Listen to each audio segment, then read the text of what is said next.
Ազգային ժողովի մեծարգո նախագահ, հարգելի գործընկերներ, սիրելի ժողովուրդ, նախ պարոն Մանուկյանի վերջի խոսքին անդրադառնամ, Վեդու ջրամբարը շահագործման է հանձնված, Վեդու ջրամբարում արդեն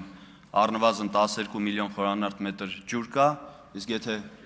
ջրի մուտք է թույլատրվում, դա նշանակում է, որ ջրամբարը շահագործման է հանձնված։ Կապսի մասով չեմ կարող ասել, չեմ տիրապետում։ Ես կուզեի, որ իմ այս ելույթը վերնագրեինք թքած ունենալու նուրբ արվեստը։ Պարոն Ղազինյան, ասում եք մի քանի անգամ ես մեկնաբանել եմ, թե մեր քաղաքական ղեկավար առաջնորդը ինչ է նկատի է ունեցել հեծի ակտիվը, բայց եկեք նայենք բառացի ինչ է ասում պարոն Սամվել Կարապետյանը։ Թքած ունեմ իրանց վրա էլ, իրանց էլեկտրական ցանցի վրա էլ, իրանց ասելով ում նկատի ունի, պարոն Կարապետյանը։ Ես հիմա կասեմ, իմ ենթադրությունները, թե ինչ եմ հասկանում այս բառերից։ Իրենց վրա ասելով հավանաբար նկատի ունի իշխանություններին, ովքեր ձեր խորը համոզմամբ հետապնդում են եւ այլն ձեր քաղաքական առաջնորդին։ Բայց երբ որ ասում է իրենց էլեկտրական ցանցի վրա էլ նկատի ունի մեր ժողովրդին,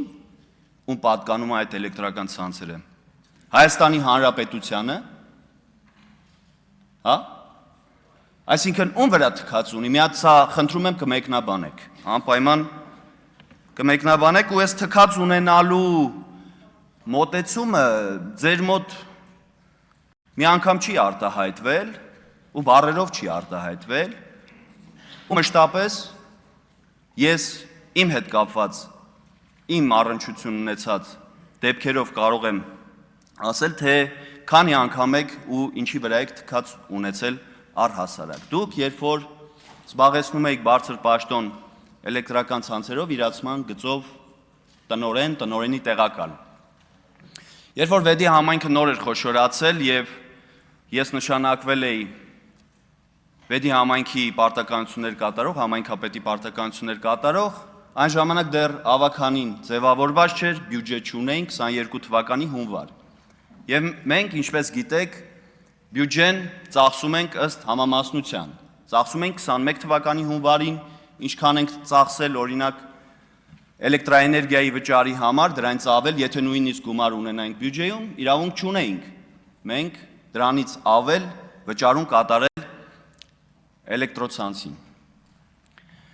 Եվ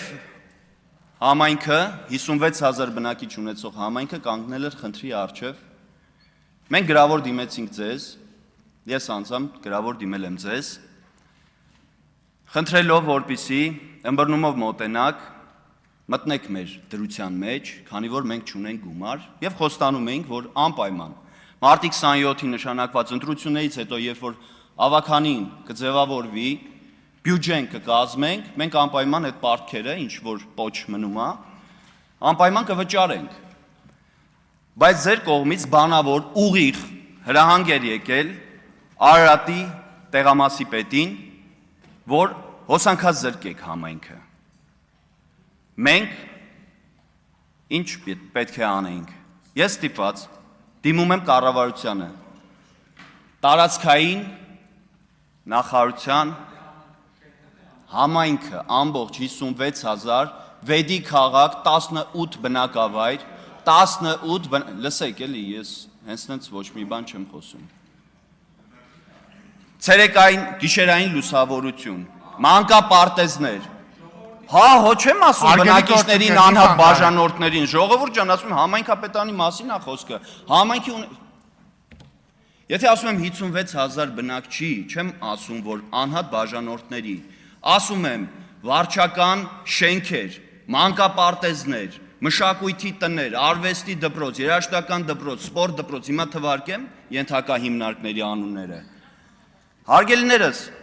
այսինքն եթե դու այդ ամբողջ շենքերը հոսանքազրկում ես, մի ամբողջ համայնք հոսանքազրկում ես, ինչ տարբերություն։ Մեր քաղաքացիները չեն կարող մեր վարչական շենքերում իրենց հասանելիք ծառայությունները ստանան։ Եվ բանավոր հրահանգ է գալիս, որ կապ չունի հոսանքազրկեք։ Ես դիմում եմ տարածքային փոխնախարարին էներգետիկայի գծով այն ժամանակ, խնդրում եմ, ասում եմ, մի հատ իրենց հետ խոսեք, ասեք, որ չի կարելի էլի նման բան անել, մենք անպայման ոչ փախանք համայնքով,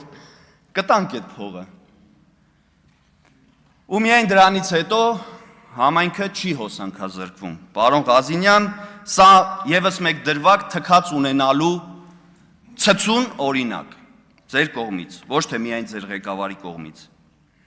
Վոլյոսի մասին խոսք գնաց այստեղ։ Վոլյոսը բոլորս գիտենք,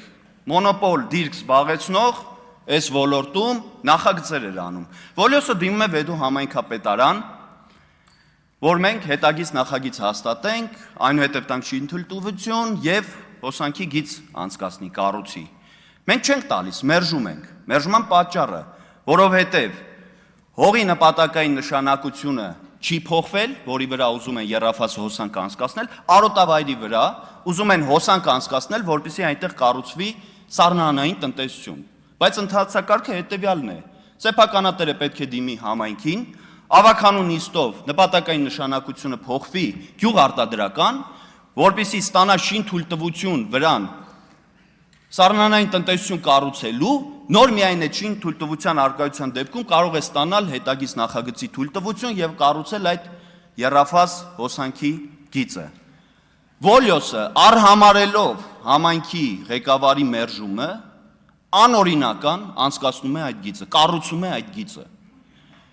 Իրավունք չունի կառուցել։ Ինքը նախագիծ է անում առանց հետագից նախագծի հաստատման, իսկ կառուցողը գալիս կառուցում է։ Եվս մեկ թքած ունենալու վառ օրինակ ձեր գործընկեր այդ կազմակերպության կողմից, որ կառուցել են այդ գիծը։ Ու դա այն սառնանային տնտեսությունն է, երբ որ դուք շրջում եք սառնանային տնտեսություններով, եկաք Վեդի համայնքի գոռավան բնակավայր եւ այնտեղ հանդիպեցիք նախկին գյուղապետին, խոսեցիք մթերման կազմակերպման մասին եւ այդ սառնանային տնտեսությունը անօրինական ինքնակամ կառուցված շինությունն է։ Հիմա մենք դատական վեճի մեջ ենք սեփականատիրոջ հետ։ Լավ է թե վատ է, հետագայում իրապահ մարմինները կտան իրենց գնահատականը։ Իսկ ամփոփելով խոսքս ես ուզում եմ, քանի որ շատ խոսեցինք թքած ունենալու եւ թքած ունենալու մասին, ուզում եմ մեկ բան այստեղ ներկայացնել, եթե ժամանակը կհերիքի, թքած ունենալուն եւ դրան իր վերաբերմունքը արտահայտել է հայ մեծանուն բանաստեղծ Ռաֆայել Պատկանյանը, կոչվում է Հայերուս թուքը։ Դուն խելոք հաշվով վաճառական ես, մյուլ փող ու ապրանք կասեն շատ ունես, բայց թե փողետ շահ չունի Հայաստան, թքալ են քուալ փողի դալ վրան։ Սա ասում է բանաստեղծը, իմ խոսքերը չեն։ Թքելում ես ժամանակ ունեմ, թույլ տվեք։ Քաջ ես, լսել ենք, ինքդ մեծավոր, անուն յաղթուղի ունես փառավոր, բայց թե թքետ շահ, թրետ շահ չունի Հայաստան, թքել են քուալ թրիդալ վրան։ Ի վերուստ քանքար քեզի տված են, հեղինակ անունդ աշխարհ փրված է, բայց թե գրչետ շահ չունի Հայաստան, թքել են քուալ գրչի տալ վրան։